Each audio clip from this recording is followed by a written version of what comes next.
He did Now it you on take, purpose. see, when you do that, it takes the video over. And here we are trying to do a professional broadcast, a professional internet broadcast. And that broadcast is called Movies We Like. This is the Film Board Fan Chat. I am Pete Wright. Thank you so much. And, I'm here with Andy Nelson, who's being a nose breather tonight. I can't even believe it. Sorry. It's kind of amateur hour that we're running here. And we also have... just this. Welcome to the show, Mission Control. Also hanging with Chadd Stoops, the fine and multi-talented actor comedian. Chadd, how are you, my friend? I'm just ready for a mature conversation about this movie. So, well, I don't want to talk about your plan. I just want to see how it unfolds, and maybe by the middle we'll get to the end. About this movie? Whatever it is that you're... That's very accurate. That is very accurate. About this whole movie. That's pretty deep. I'm very excited to hear your thoughts on this. Me too. I'm about as excited as you are to find out what those thoughts are. We are talking Cloud Atlas tonight. Cloud Atlas with the hit film, with a hit film amongst Andy and his friends, starring Tom Hanks and Halle Berry as a number of people and creatures, and with all different genders and such. And we're very excited to talk about this movie. We saw it. I saw it yesterday, and we've been exchanging some texts. Me and Andy. I kind of know where you stand on this movie, Andy, and because you both, what? I know. You've been exchanging texts, and you wouldn't even have slight idle chat with me before we came on the air. That's the truth. What is that? That's the truth. I wanted to hold it. I mean, Andy and I already kind of screwed up. I'm very excited to hear what you think of this movie. I'm actually more interested. Take the mustache off for a second. You should get back to yourself, Andy. Really? Would you please? You know what? Before we even start that, I want to tell you what you said to me. I'm going to quote you. Tell me what I said. Back to you. This is all good. So we've actually apparently texted a lot because it's way up here in the history. I love this. This is the review from movies.com. The headline from movies.com, the Cloud Atlas review. You have to, quote, you have to respect this movie's enormous, ridiculous, mystical balls. Hear, hear. And so Andy writes me right after he sees the movie, he texts me and he says this, quote, I liked it more than you did. In fact, based on your previous text, I definitely liked it more. It's a glorious, ambitious, passionate mess. And I wrote back saying, well, we agree on one of those three. Andy, please tell me what you think about this movie. As you just read there, I thought it was glorious and ambitious and passionate and a little messy. I thought it was all of those things. It was it was one of those films you really have to, as soon as it starts, you got to be in it, or you're not going to know where you are. And so you really have to pay attention for the full, nearly 3 hours that is running. And I did find myself struggling to pay attention, okay, now that person is this person now, and make sure that I knew exactly what was going on. But when it came to the end, I think what I found is that I didn't get drawn in emotionally as much as I would have liked to, particularly after watching the trailers, which I really was drawn into. I wasn't drawn in as emotionally or connected as emotionally with any of the characters as I wanted to, and I think it was because I felt that the structure of it ended up being a little messier than I would have liked. And I felt like I liked what they were doing as far as jumping, they were jumping from life to life. There's basically 6 lives in this film, and we're jumping from one to the next constantly, but at points it's just you're in a segment for such a short period of time that it's hard to really connect and get into it. And that was the messy part that I felt, is I sometimes felt like I had all of 40 seconds to enjoy one like a 1973 scene before I'm whisked off to 2144, and I got all the information and I knew what was going on, but at the same time, I just felt if they had given me a little bit more of that story before whisking me off, and they hadn't quite cut it to the extent that they did, I felt I would have been drawn in a little bit more. But that being said, I think doing a story with as many actors as they're doing this with across 6 lifetimes, where all the actors are playing so many different roles, and they did find a way to tie it together, and they made this beautiful gargantuan story about life, and souls moving across lifetimes. It was very ambitious, and you can tell that the two Wachowskis and Tom Tykwer really put themselves into it, and for that I give them a lot of credit, and I really walked out enjoying it, and I mean had a lot of good conversations afterward about it. So that's where I stand. Okay. Chadd? Ditto. No, well and put. He said Andy. his piece. Well put. That's it. Well said. Now the man with a mustache will say. Yes. No. What do you got? Okay. Just Now, I'm really interested in what you have to, as an actor. And by the way, I want to add completely unrelated, a congratulations to you, Mr. Stoops. I just pulled up my Netflix queue and see that Surrogate Valentine is now streaming. I did not notice that before. It's on there, so congratulations, Chadd's latest Kudos. hit Netflix. have either of you even seen it? Oh, I know. Yes, Peter I has. watched it with you. With you, yes. Andy hasn't seen it though.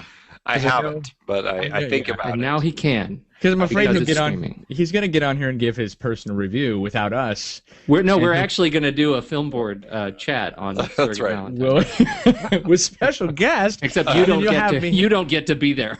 Not at all, right? No, okay. So This is Good. the thing. I'm very interested in your take on this from a perspective of an actor.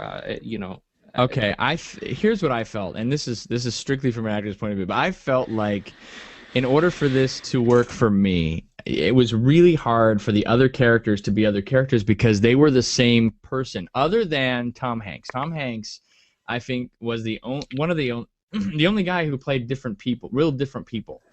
Where I distinguished him from another person, whereas Jim Sturgis and Hugh Hugo Weaving, they were always themselves.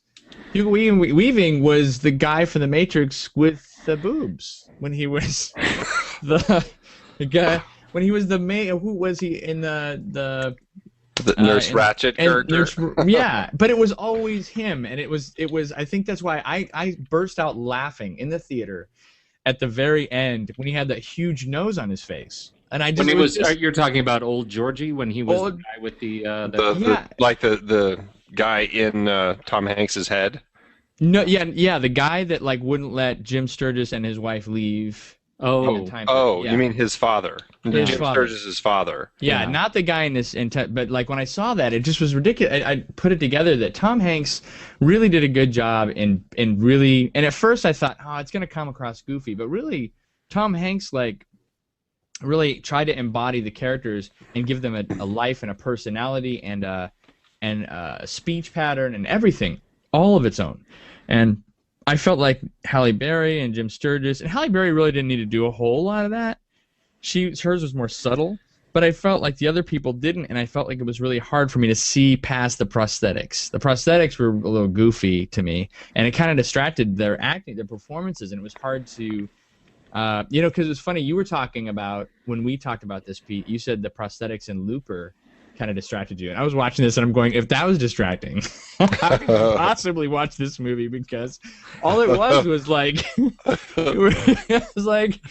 this could have been a cartoon, it was just that funny to me.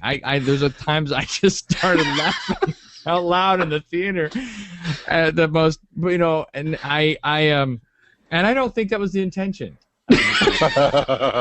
The more I watched it, I was like, that can't possibly be what they wanted here. Please tell me that's not what they wanted. I just, and I don't want to, because I think there were some at some points the prosthetics. I think just the general sort of latexification worked really well. I mean, when Halle Berry played the crazy old doctor, the Asian guy, the Asian doctor. Yeah, the Asian guy. Oh, I think right. that was really great. And in fact, some of the, in some of the interviews, when you read Jim Broadbent, or I think it was either Jim Broadbent or Jim Sturgis talking about, their experience working with some of the characters when they were in really the full garb. Broadbent, I think, is the one on the record saying, I worked with Halle Berry as in this character for an hour before I knew it was her. Wow. There was in some cases it was, I think, really effective. Yeah. And that's why I loved it in the after credits, when they show you all the different characters that you didn't quite pick out, and now that some of those pictures are kind of leaking, I think you get a sense when you look at IMDb and look at the cast list of IMDb at just how audacious this film was from an actor's perspective when you look at how many characters everyone in this movie played. I mean, it was really ambitious. From an actor's standpoint, I think this would have been a dream project to be a part of, because how fun would it be to play in one movie like 6 or 7 different people where you just like, I think it would have been just a dream job. Well, I think coming from that it was, and I think you could tell that they loved doing it. I mean, you could tell every scene that they really, really, really loved doing it, even though some of the things, didn't. As an actor, I'm looking at it like, why, the reason why I liked what Tom Hanks was doing, and it were a couple scenes, you're right. Well, the reason you like Tom Hanks because you are a complete fanboy for Tom Hanks. I totally am a fanboy of Tom Hanks. I'm not going to lie about that, but I still, when I was watching Tom Hanks, I still watch him, and I go, okay, well, I don't know if I like him doing this. Or like when he first started off, I thought it was really never said that. Funny. No, it's not true. Okay, when I started watching the film, when he played that really tough guy, there were moments in The Tough Guy I followed him and I was like, man, he totally is this guy. And then other times I wasn't sure. And I was weird coming from watching Tom Hanks, but they had a lot of characters to do, and it was like, I don't know what the shooting schedule was like, but generally in a situation like that, you have a lot of prosthetics, you're in makeup for hours and hours and hours and hours before you have to do that. So it's impressive anyway to see them actually perform with all that stuff on. To actually see a character behind all that is awesome. But I think really looking at it from an actor's point of view, I'd say, like Andy, you're right. It's like it is a dream come true. You get to do all these characters, which you don't get to see if in your life you get to play one of those characters in one movie, maybe, and they get to do it all in one film. So I totally agree with you on that. I think though that why I liked. I don't think some of these actors took advantage of that. I love Hugo Weaving, but I don't think he took advantage of playing those characters like he could have. It seemed like he was the same guy. But do you think that's because of the nature of his particular character, which, I mean, his character throughout all 6 stories is always kind of the antagonist character. He's always going to be kind of the negative guy across the entire spectrum of the film. Whereas a character like Tom Hanks, I mean, he starts as a bad guy, and then in his next life, he's a little better, but not that well off. And then he's finally starting to try making a choice. He makes a choice. He finds, Halle Berry and starts falling in love, but he gets killed for it, and he hasn't 100% committed. And then because he died after finding his love, then he's an angry guy, and then he, slowly starts. And then he's an actor, I guess, because we see him in that acting scene, and then he's finally in the end trying to make a change. But that's, I think, because he's, probably maybe the protagonist of the film. I'm a little unsure as to who really was the protagonist, whether it's him or Jim Sturgis, but Hugo Weaving's character isn't the character who we're watching grow over the course of this film. So I enjoyed him for what he was in all of the stories, but I always felt like, okay, here he is. He's kind of that antagonistic character that we're going to keep seeing. Other characters. I mean, I'm using Tom Hanks as an example because I think he had the most change over the course of the 6 lifetimes. Some characters were always kind of the good character, like Jim Sturgis always was kind of like the good character trying to find the right way through things. Right. And he always was that way. But others had kind of a harder time making it through their various journeys. Well, and I think, like, you bring up a good point, but I think that from someone watching an actor do it, you can play those slightly different. Like, you don't have to play the bad guy so obviously bad. You can play the bad guy as deceitful. You can play the guy, again, or the guy that looks kind of like the good guy but is seething underneath. You can play it. And so I don't know if the direction was like, hey, we really want you to play it like this. Maybe that was it. So that you just knew because there was such a short period of time. But like some of the characters, I just felt like like Hugo Weaving's character. I love Hugo Weaving, and I loved. It's not like what his job was horrible. Like any of the choices that he made were horrible. I just felt like it didn't. There wasn't a variety in the type of characters that he could have played them. Like, and I'd hate if he was on here and I was judging him for what he was doing.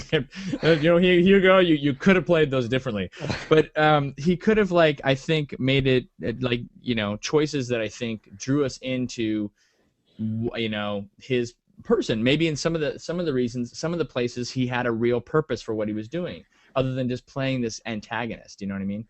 And then, in some of the areas, he's just cruel. And in other areas, maybe he is, like the father figure. It just seemed like that was very similar to a lot of the other characters. Just really, it's seeming like harsh for no reason. Really mean for no reason.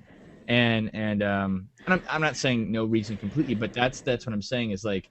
And you're right, with Jim Sturgis, he had the same thing. But I think with Jim, he had this guy that was this courageous guy. That was sort of like this humble Asian guy, and then he had another guy that sort of wasn't that courageous, and had to build up to being courageous. Like you're right. He had a little arcs in each character, but I can see the differences in those characters. Well, that's why sort of the heart of the film around Tom Hanks's old man, right? The oldest angry man. And Halle Berry's oldest character, they really, in the post-apocalyptic, fall of civilization thread, they end up providing the sort of punchline to all of the other stories in terms of cultural development, if even not character development. And I think that's good. I think my overall feeling about the movie, and I when I walked out, I was far more frustrated about it than I am now that it's sort of aged on me a little bit. And I think I was frustrated because I really have fallen in love with the book, with David Mitchell's book, 2004. It is a terrific book, and the changes that they made between the book and the movie, I think, have made the movie more cumbersome as a result. And what I found challenging, I think the book itself was a challenging read because it is done in this sort of, you have these 6 stories, and it's done, each story is broken in 2, and you sort of get it works from old history to the end days and then back down to old history again as it kind of recrafts. So that it's a structural pyramid.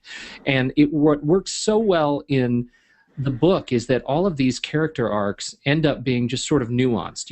You really could read each of these sort of pairs of stories as isolated novellas, and so any potential relationship between the story and the following, the story you're reading and the story that follows, is done through this sort of beautiful kind of nuance and kind of guesswork. One of the characters in the other story is reading a journal of the first one, and so when it all comes together in focus in the second half of the book, you are left with this just brilliant aha moment.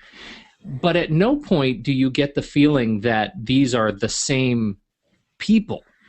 Right? Like, in the book you don't? In the book you don't feel like that? No. Really? No. This is the connection of life through generations. It's not, oh my gosh, this character in the beginning is a direct analog to the character we're going to be reading in the next chapter and in the next chapter. That felt to me like Tickver and the Wachowskis sat down and had a great big what-if conversation. So do you think that made it more confusing? Because I think that made it more confusing trying to figure out why they were playing the same characters, I guess. I think that was a challenge that I had. And that I think is one of the things that was really frustrating. The other part that I think was frustrating from the perspective of the story, which made this movie difficult being made, and is what made this movie such a challenge, I think, is that in the book, the stories feel interrupted, but they're really only interrupted 11 times. Right? I mean, you're in the first story, and then it breaks to the second story, and it does it, through the sixth, and then back down to the conclusion of the book. But you get a chance to build up this sense of momentum in each individual story, and they are each such beautiful stories told in different styles, in different genre. It is a beautiful way to kind of invest in each of these lives. And so the movie. Go ahead. I was going to say, so the book has none of the idea of reincarnation in it. Well, I think it's a matter of interpretation, and I think that's one of the things I found myself writing about the book is that I personally did not walk away with this sense of reincarnation in it. Like I didn't get this, but I think it's a perfectly viable kind of, interpretation, and clearly that's what the Wachowskis walked away with. But at no point am I. I think what we're dealing with is is more the cultural issues in the book and the way our lives are interconnected is sort of the sliding doors, but over time. And so I didn't walk away with the reincarnation bit. So would it have been more well, you think it would have been more effective had they not done that? Well, I don't know, but I want to finish my last point, which is on this idea of how we don't want you to finish that last point. I want to know right this now. was the problem that I had with the movie, which was even up in the beginning of the movie, the pacing was okay, but after about the hour and 20-minute mark, we were in a perpetual climax, right? It was like every single storyline was finishing. And it just started wrapping up on this wild roller coaster of, line by line by line by line, moving from story to story to story to story. And at one point, Luis Rey is falling off a bridge, and then it cuts back to oh my gosh, now he's being poisoned in the boat, and then it cuts back to oh my gosh, look, it's some natives on a hill, and oh my gosh, now there's spaceships and oh, you mean at the 2 hour 20 mark? I really was thinking earlier than that. I mean, it just felt to me like we reached this pinnacle in the movie about that hour and a half mark, and it started. It started this mad dash to the end, and it was so frenetic that Andy, it was right on. If you're not completely in it, you are out of it. And and so this was my initial takeaway. I mean, I walked away saying that it was gorgeous. It was beautiful. The prosthetics in some places were obscene and weird, and ultimately it was really fun to watch these actors try to portray what they were trying to portray, but it felt just in general, the concessions that they had to make to the story to try to capture, I think, what they loved about the book in the movie made the whole thing kind of cumbersome and ham-handed, and I had a really hard time getting to the other side of it. What scares me is I kind of think this is going to be the future of cinema. I think we're all going to go to movies and we're like, what was that? I don't know, but it was beautiful. That was really pretty. Like, did you see that? I don't know what they were doing for like 10 years now. Well, what's funny is as we look back into the film board chats that we've had, I think they're all of them, that all of the recent movies that we've done that we haven't seen. That's sort of my feeling. It's always the same thing. It's like a script. At least between Andy and I, it's a script. Andy always is, I think, more forgiving than I am, and he is. I am forgiving, yes. But you know what it is? You know what it is? I think it's Andy. Forgiving. I'm forgiving, but it does change over time. I was much more forgiving with Prometheus, but now I just have no inclination to ever watch it again. Whereas you, when I'm botted, Pete. No, but let me tell you. Do you want to know what I've done? No, wait. Let me tell you how many times I've watched it. I've watched the first 5 minutes maybe 12 times. 12 times? I never get past the opening Nature Channel stuff. Yeah. That was right. Beautiful stuff, but that was great. So anyway, I don't know. Am I nuts in my interpretation? Am I completely nuts? No, Andy has a thought. Thanks for passing that one over, Chadd. I can tell you breathe. When you breathe like a lot, I can tell you're going to say something. It's like your mind letting out air. That's what that is. Your mind is letting up. The vault is opening. The vault is opening. No, I mean, I agree with you. I think it's challenging trying to build a film like this where you do have 6 stories across 6 lifetimes, and you have the challenge of prosthetics, and you have the challenge of us trying to figure out all of the intricacies of each of the stories and how they're tying together, and who's tying together across the different lives. And it does make it a challenge. And I didn't feel that it started picking up steam and then just never let off. I felt almost like, I was hitting midpoints and, act breaks where things would build up to like a change, and then I would have another it would kind of slow down a little bit, because I did feel like you were talking about, like the whole crash with the bridge thing when the Hugo Weaving character drives, runs Halle Berry off the bridge and all that, and we have kind of a series of intense moments, but I didn't feel like I was hitting the climax. I felt, definitely more like midpoint. Like the things are shifting now, and then I felt like we did kind of slow down for a little bit, and I did have a chance to breathe a little bit. I still didn't feel like I would have been safe leaving to go to the bathroom. I felt like I would definitely have to sit there and watch every single thing going on, because it is so well, that's the truth. complicated the way That's it not a ties bathroom across. lever. This movie is insufferable for the small bladdered. That is so I mean, because true. you can't go back and whisper to somebody else. So what did I? So miss? what happened? What did I miss? I mean, that would drive everybody else insane. Oh man, no kidding. The slanty-eyed guy who's not slanty-eyed. Yeah. The slanty-eyed guy. Well, they were. You can't really call them. I mean, I don't know. I wonder how the Asian community is thinking about this, Peter. I mean, we both. Well, know. There's a lot of Koreans that are out of work. There are a lot of Koreans that are out of work. What they did to Duna Bay in the final sequence, or in her character in the In the 1800s, the Ewing. Oh gosh. Charles Days. What they did to her was really bad. It was farcical. I mean, it was horrible. It was horrible. It didn't look. I could see what they were trying to accomplish, but Yeah. that was one of the ones that worked the least for me. Oh, it was so. He says delicately. Well, he says That worked the least for me. Yes, I agree. That was the most wrongish to me as well. Okay, so I guess in a film like this, I acknowledge the prosthetics, and in some cases they're not working as well, but I step out of that and say, okay, that's how it is. I know they're trying their best. I'm going to go with it. It's like watching theater, where you see some goofy things on theater sometimes, and you're like, all right, I'm going to just buy into this world. And I let myself go, and I bought into everything, even though sometimes I could tell that the prosthetics weren't as good as they were in other cases. I kept expecting the Hugh Grant character, when he was the really old Hugh Grant. Okay.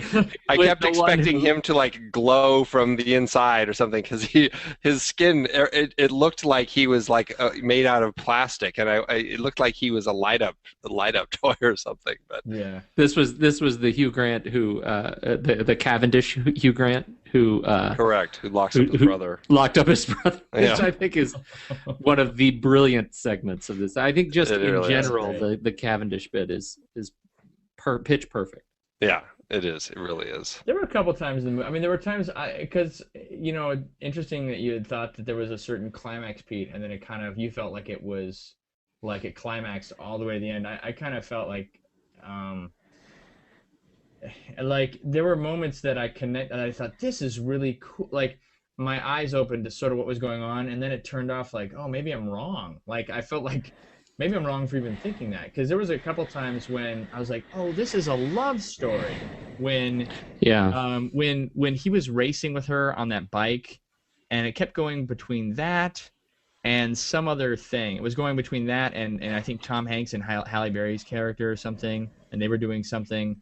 Oh, he was about to kill her or something. He was when they were in the they're on the rope. They're on the rope on the side of the wall, and I think that's the same. Yeah, and I felt like, wow, this is what it's about. Wow, this is really cool. Like the whole stringing of two. I like the thought of people going through similar things in different times. I thought that was really neat. And then that only lasted for a little while, and then I was back in my seat again watching, and I guess I'd have to watch the whole thing again. Although I don't know if I could do that again. I would definitely want to watch this. I feel this is a movie that I need to watch like 2 or 3 times to really start.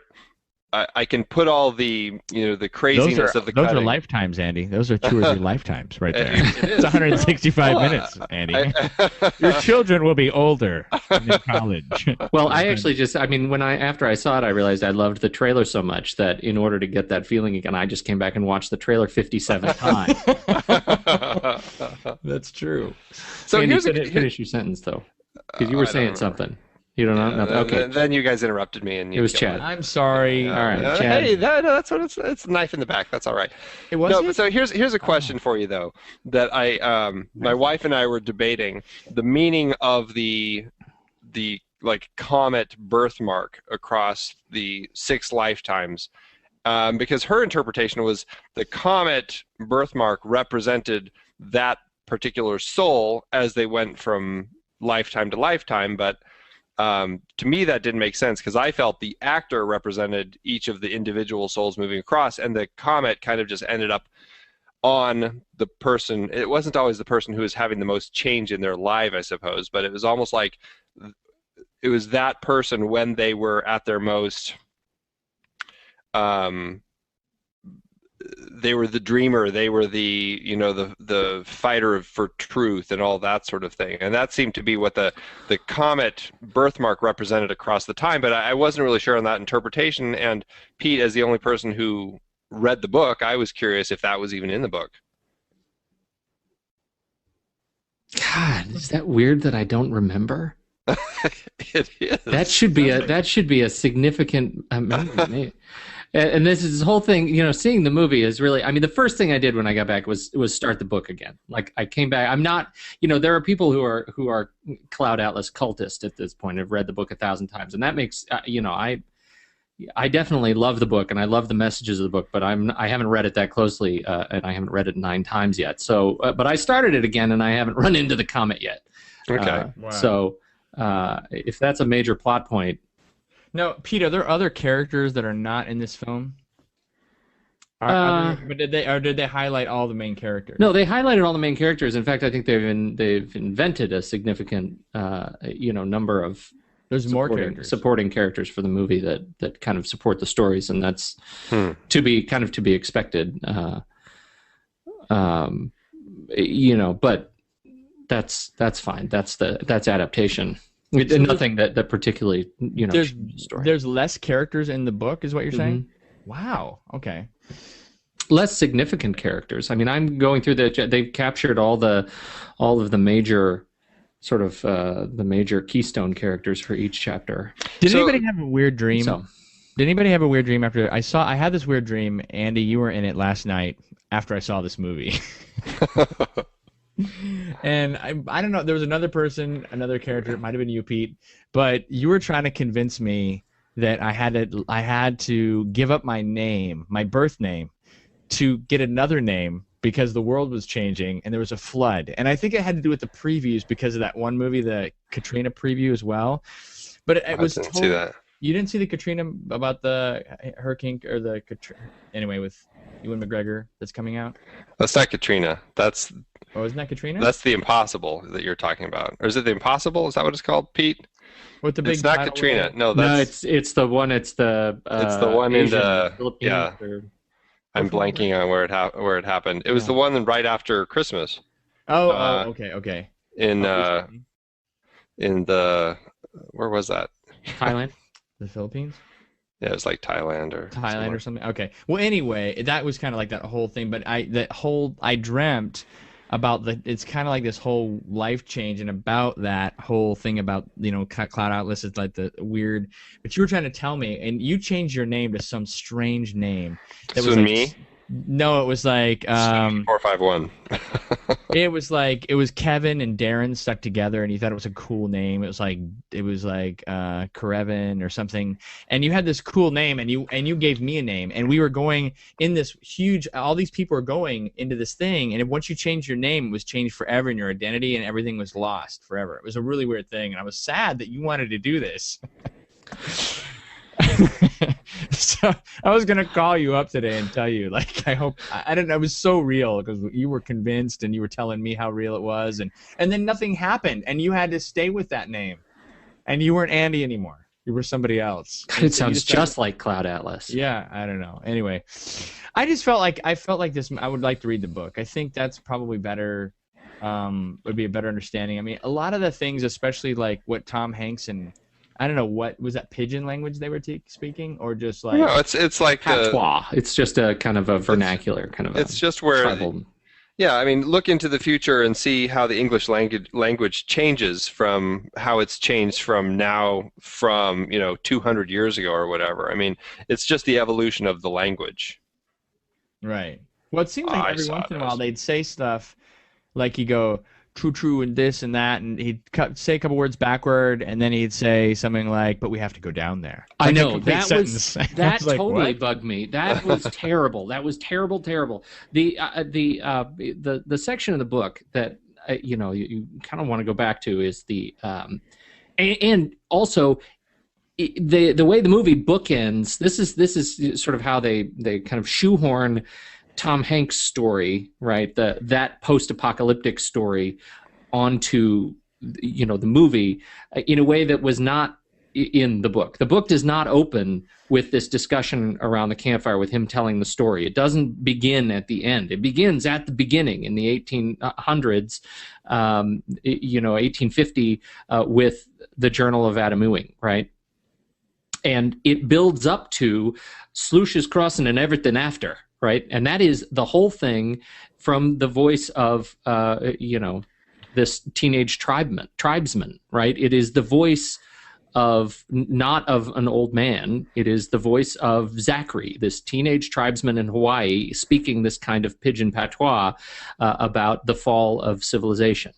And so it ends in the middle, and then we back up. And so in this movie, this is kind of what I'm getting to the how this sort of reincarnation thing it was kind of shoehorned into the movie, where it may have been a little bit a little bit more nuanced in the book and open to interpretation. They really made a choice that they want you to see in no uncertain terms, that these souls are continuing from story to story, and look at how intertwined they are. They're so intertwined that every 4 seconds we're going to switch back and show you what's going on in these other stories.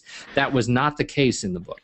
See, I think that's why it was confusing about the book, though. Did you get that, Andy? Like, I feel like just watching the movie, did you feel like it was hard to figure out if Tom, because every once in a while they'd say these lines, and I guess from Andy's point of view, I was wondering what you thought too, because you hadn't read the book, but like when Tom Hanks would say something, I would listen to that and go, whoa, what is he leading on to something he's trying to say? Like, like he says these lines that are in the actual trailer, like, I feel like I've been here before.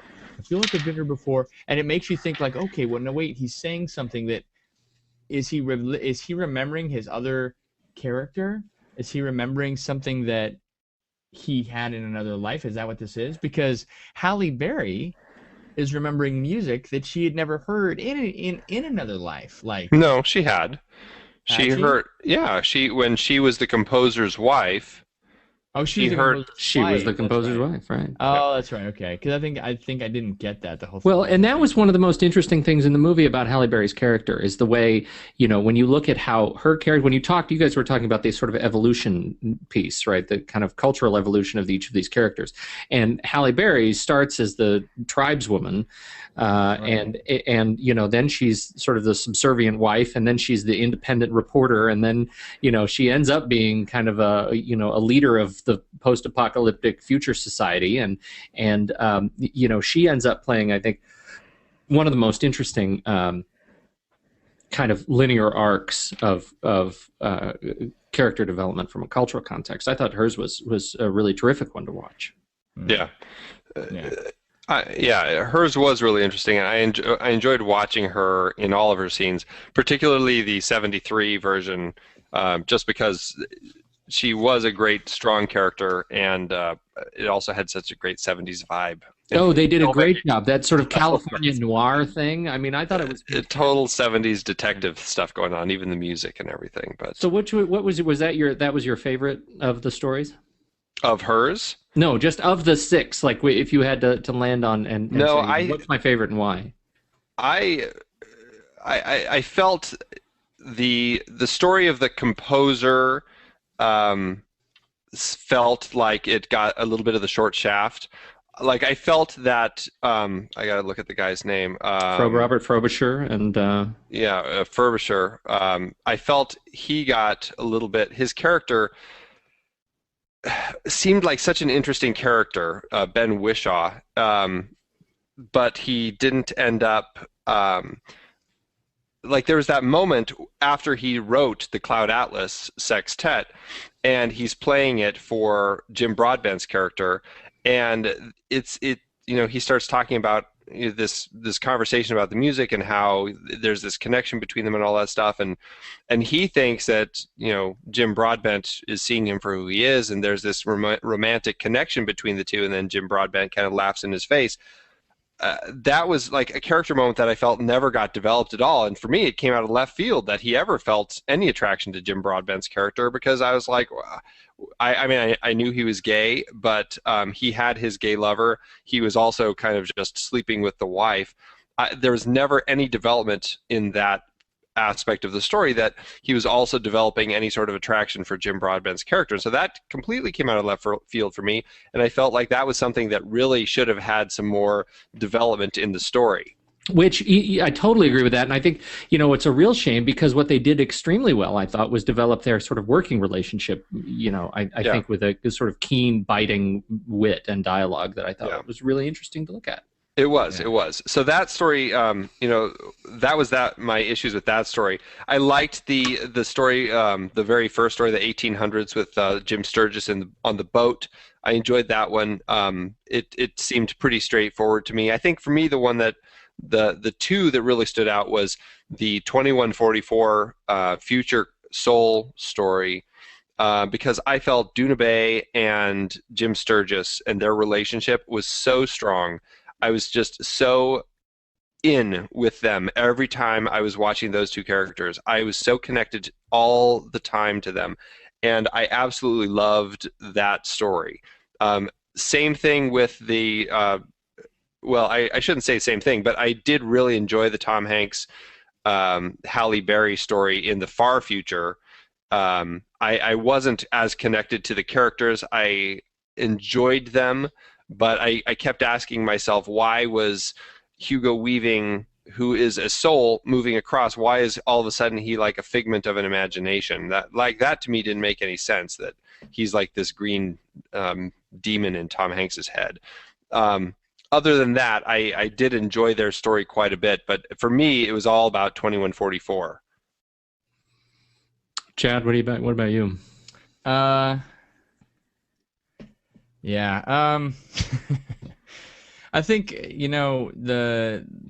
I guess I did like 2144. I like the future. I don't know if I necessarily I connected more with with what's her name, Dune Bay. Duna Bay. Yeah, Duna I connected more with her than I did with Jim. I didn't understand Jim's desire for her particularly, but I understood her character more, and I understood her journey with Jim. I didn't understand. I watching Jim's character there, it seemed a little bit like he was there, he was the hero, but she was a number. And so it was kind of weird that I didn't quite follow his character as much as I kind of enjoyed watching her character figure out who she was going to be in this new world and stuff, and all the things she had to learn in life and stuff for her. And it was neat that I felt like, coming from her side, I kept watching how neat it was for her to fall in love with this guy who was committed to being with her. And I thought that was like nothing more than just to be, help her out and he, loving her. But I didn't see as much. I really enjoyed, I think the thing that made me care about Jim was the story. Was it the 1800s, or where were they? 1928? No. It was like on the boat? The boat. No, that was way back, right? That was before Christ or something. It was like... No. It was like this is like the 1870s or something, wasn't it? 1870. Okay, it was a long time ago. But I really liked Jim Sturgis' character there, because I felt like in watching that character, even though I didn't understand his character in the future, I felt like if that was his character, that made sense, and I can understand that love story. I didn't understand his love story in the future, but I did understand how he could love that woman in the past, and I think that's what connected those two characters for me, which was interesting that they did that. I didn't, and I think a couple characters kind of did that for me, like Tom Hanks's character. There were a couple of moments I just didn't understand. And he played such a variety of characters. It was hard to like Hugo Weaving's character being in there. I didn't understand the point of that, other than maybe that was his, that was the guy that he battled through his whole life. I think Hugo Weaving's character is probably the guy that was in his head his whole life. The guy that was, and he was the bad guy and he decided to do the wrong things. And when he was sort of the good guy in the 1800s, and then he turns out to be the bad guy because he wants the gold, that's kind of like almost like the decision that he makes whether to agree with the Green Goblin guy in his head or not. I think that's what represented Hugo Weaving to me in that instance. Although it seemed really silly, and I didn't, I got the point of it, but it was so bizarre that character wasn't anywhere else, and I think that's why it was kind of confusing. But I did like Jim, and I did like Tom a lot, and Halle Berry did an excellent job. And I think I'd have to agree with Andy. 1973 was the most intriguing to me to watch, as far as like just the time period, and I connected with that really well. And the futuristic one. So, yeah. So. And sorry to interrupt, but I just want to say that the 2012 story I also completely loved, and I think that was just because it was so much more jovial than the rest, with Jim Broadbent and the breakout. But I did enjoy that one quite a bit. That one always made for a nice break. Yeah, that was kind of like, okay, that was a very easy to get into story. It didn't feel like you had to deal with the complexities. Okay, so I just want to say that, that thing before where I said I must not have read the book very closely? That's really very true. That's really accurate. And I'm going to read a quote that represents how I must have missed some pretty significant parts. Okay.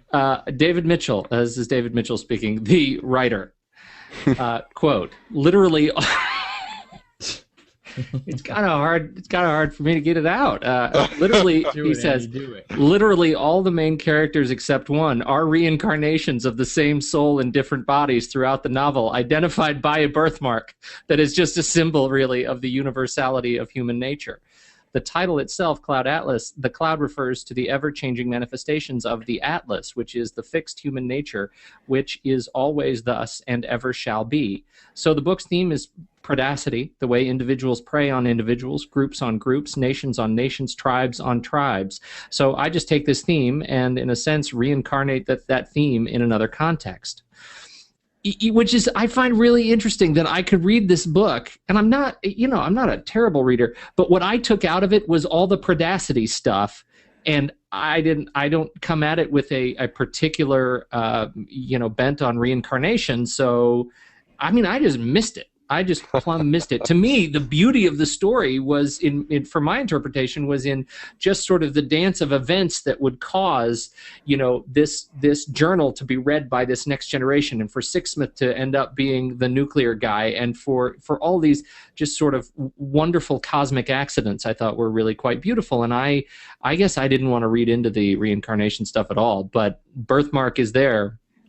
And now I really need to read it again. And was he saying that the birthmark represents the same person's journey? This is again, literally all the main characters except one are reincarnations of the same soul in different bodies throughout the novel, identified by a birthmark. So that's why, you'll get Halle Berry's character in one not show up in Halle Berry in the next one. It may show up in Tom Hanks. Mm-hmm.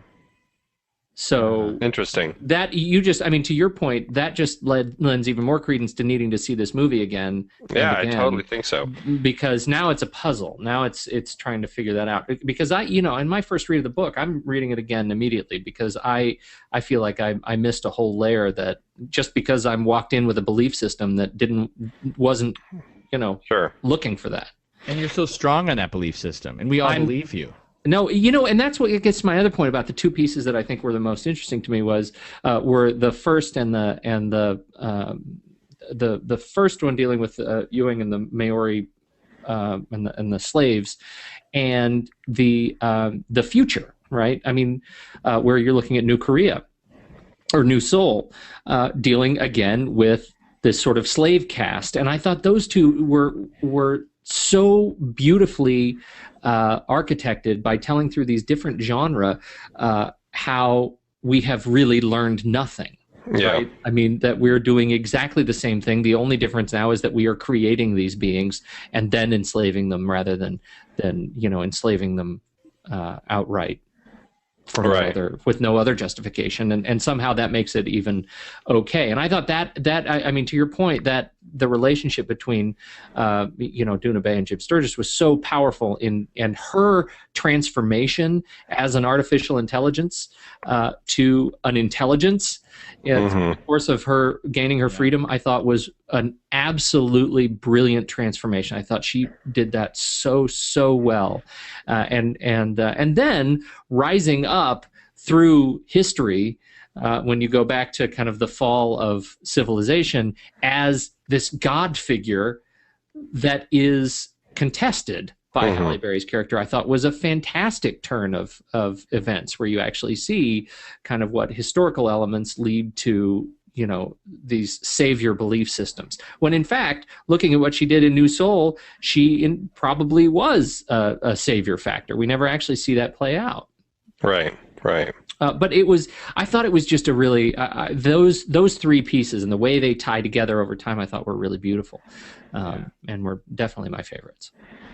Wait, which three pieces? Which three were there? The open, the Ewing journal, where we're on the boat and dealing with slaves, and he finds the Maori slave in his cabin. Right. Surprise.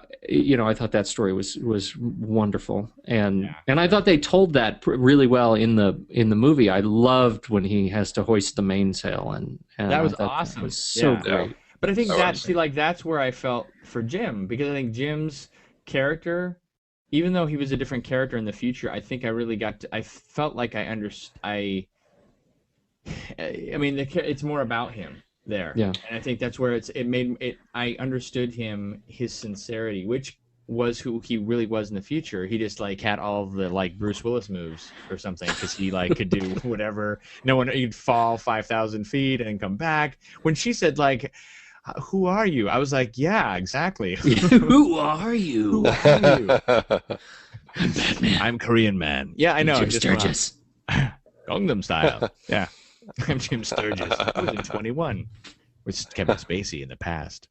But I think that was and that was a really intense scene with him up there on that thing. I thought that was very important to have that scene, because because his character in the past was not that brave guy in the future. He was this timid guy, but had the power of being, ethnically what he was in the time. So he could, but he was in the situation, he couldn't stand up for himself like he wanted to. And it was because of his friendship with the other person, with the other, what was the other character's name?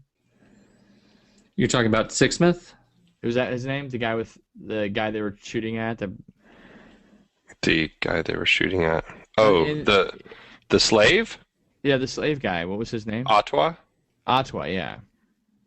Yeah. So I just thought that was that was great for Jim to play. That was really smart of the Wachowski brothers to have him reveal his character through there, because I definitely had more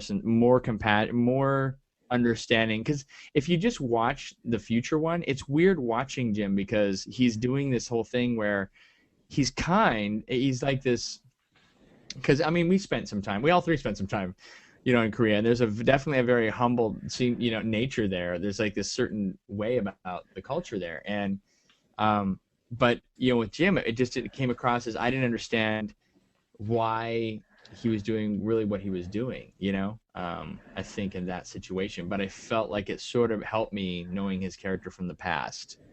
But I think just watching the future and his character in particular, I didn't understand what he was doing. I didn't understand why he was saving her, other than it felt like a Neo moment, like you're the one, you're the chosen one kind of thing. And it had that feel to the Matrix kind of feel to it. Right. But I don't know, was that the point of it? How did they know that she was the one? I guess I didn't get that. Well, that seemed to me like one of those elements of the story that we just she was so brought in to that whole world late, and they had already kind of done all the figuring out. That whole underground movement had done the whole figuring out. Okay, she's the one. She's the replicant or not replicant, whatever they called them. What did they call them? Replicants? I can't remember what they called these artificial people. Oh, the servers? Yeah, The yeah, Papasan servers. yeah, the little servants or whatever. But she She was somehow, it's go ahead. It'll come to me. yeah, but he said something how they had um, Fabricant. fabricants. Thank you. They had figured out that she was the one that was different. Like somehow when they created this one, there was something different about her. And it was just one of those moments where I didn't know if there was more to it in the book as far as how they came about to it. But to me, that was very much a MacGuffin as far as, okay, yeah, we don't really need to know how they figured out she was the one, but they obviously figured it out and went to these great lengths to track her down and get her. And what ends up being even more important is that, she ends up going on this path of ascendance. Right. Well, okay. So the movie is we've got look at my timer. Oh yes. We're down to like 30 seconds. We're down to about 4 minutes, and so we've got to wrap it up. This is an effort to an effort to be on time. Right. And so the movie is apparently not doing as well maybe as they had hoped in its opening weekend so far. Argo, it looks like, is still ahead. So we'll see on Monday. Is it Monday, Andy, when they usually start looking at opening weekends? Do we wait? Yeah, they'll wait. They'll start pulling stuff out on Sunday, but they really wait until Monday to finalize, kind of give the official results from the weekend. Well, you know what I think I find I really do love about this movie, and I think this may be what I love that there is a set of people making movies that are willing to take this kind of risk with this kind of material. I definitely had trouble with it, trouble getting through it, but it's $100 million that they spent on something that will be, I think it'll be a movie for the times. I mean, I still think there's a lot we can learn about, about the nature of, what they did really well and what they did that doesn't work, about making audacious, huge, risky movies. And, I hope we see more of these and not fewer as a result.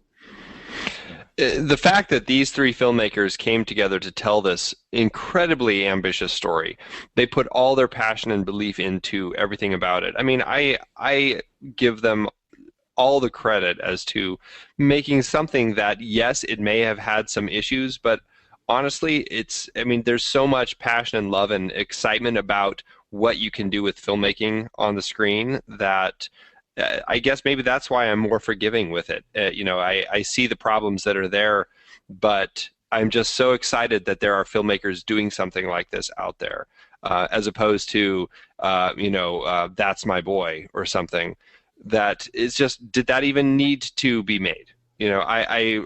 I'm sure there are people who enjoyed it. I'm not one who will even watch it, but the fact that people are taking chances with this medium and doing something really unique and large and putting a lot of thoughts and ideas and just things into it, it just really excites me. And so it may not do very well. It may end up being a slow burn. Who knows? It may just be something that slowly keeps drawing people in and in. Who knows?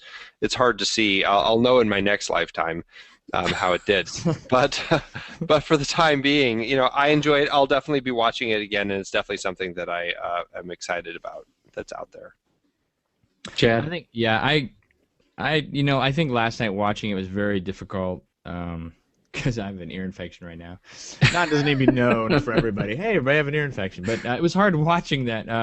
But I think I need to watch it again because of that. I just felt like it was hard to watch. But I feel like it was really ambitious, and I do feel like there were moments in the film when it definitely was like, wow, this is a brand new way. Like, you're so seeing the huge budget films that don't take you anywhere, and it's a lot of stuff that's just thrown in your face, and you don't have to really engage your thought.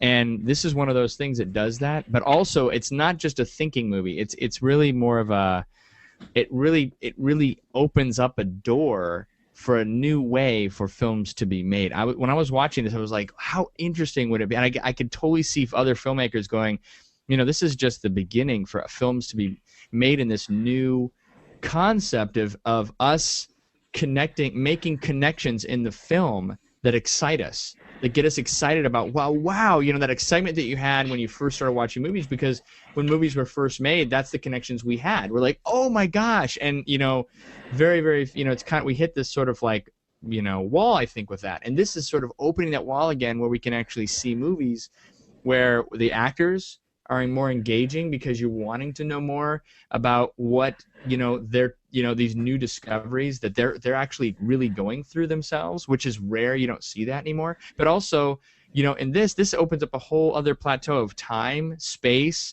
and the connections and different people, because I think that's the thing we want to see. We want to see.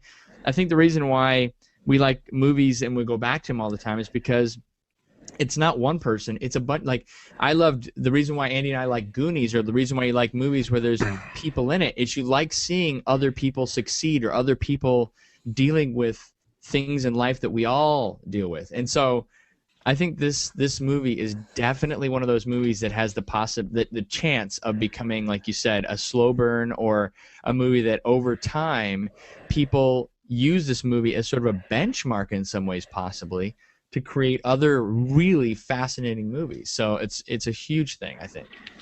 It was bold. One of the things that I keep having to kind of wrap my head around, Tom Hanks said in an interview that, the way they conceive of this movie is that it is not Cloud Atlas, it's more or less Cloud Atlas 2.0.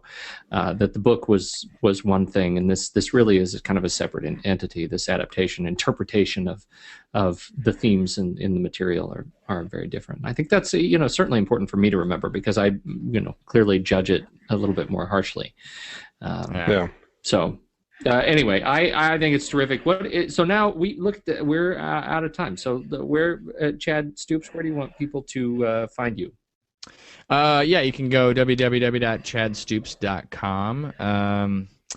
And more new things are coming about. I've definitely got a few comedy routines and things I'm going to be posting, hopefully, as I go and present them at stand-up clubs here in the next month or two.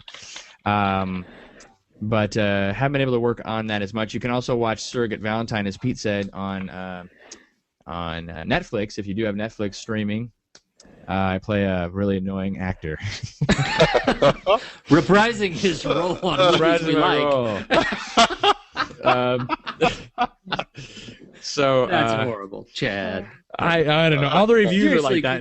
And I could never figure out if the review was like complimenting me, like he did a really good job playing an annoying actor. Exactly. Or you just really just channeling yourself. Or he's just an annoying actor to watch. Anyway. Well, congratulations on that, man. That's really cool. And also a new film I was in called If We Were Adults is coming out. I don't know when that's coming out, but comedy. And also a short film that's actually going to festivals right now called Legend, or it's called You were in it, right? Legacy. I play an alcoholic cop. It's good to know it stood out in your head. Yeah, it really was. Yeah, it was awesome. Real memorable. All right. Andy Nelson, where do you want people to see you? People can find me at Soda Creek Film, and on Twitter or Facebook, and of course over at Movies We Like on Facebook. Yeah, that's a good place to find me too. I'm at Pete Wright on the Twitter. Please follow me, hook up with me there, or on Facebook. Pretty easy to find on the show page. So thanks everybody for hanging out and hearing us rant about Cloud Atlas. Great film. Go see it. Yep. And we'd love you to share your thoughts on our Facebook page. So head over to facebook.com/movieswelike. That, as I say, is that. Thanks for tuning in. We'll see you next. Oh, what are we doing next time? Or do we have another? We haven't. Got to be The Hobbit.